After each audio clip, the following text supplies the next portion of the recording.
Report पेश करते हैं मियां नदीम, चेयरमैन इस्लामाबाद से।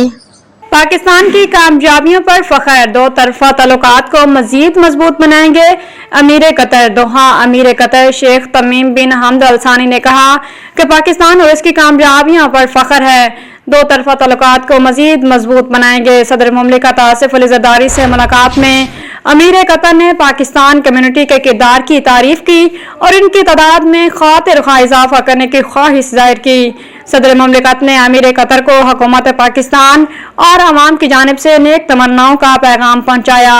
इस मौका पर दोनों रहनुमाओं ने तारीखी और बरादराना ताल्लुकात को मजीद मजबूत बनाने के अज़म का इजहार किया। सदर मुमलिकत ने कतर की तरक्की और अमीर कतर की बसीरत अफरोज क़यादत को सराहा। अमीर कतर ने पाकिस्तान सऊदी अरब दिफाई मुआहदे को खुश आइंद और बरवक्त करार दिया और कहा कि पाकिस्तान मुनफरिद हैसियत रखता है जो चीन, मगरब और खलीजी ममालिक से बैक वक्त ताल्लुकात रखता है। मुलाकात के दौरान सदर मुमलिकत ने दिफाई पैदावार, ज़राअत और ग़ज़ाई तहफ़्फ़ुज़ में ताआवुन बढ़ाने की तजावीज़ दी। कतर में दोहा मुज़ाकरात की मेज़बानी और अफ़गानिस्तान से मुतल्लिक़ किरदार को सराहा।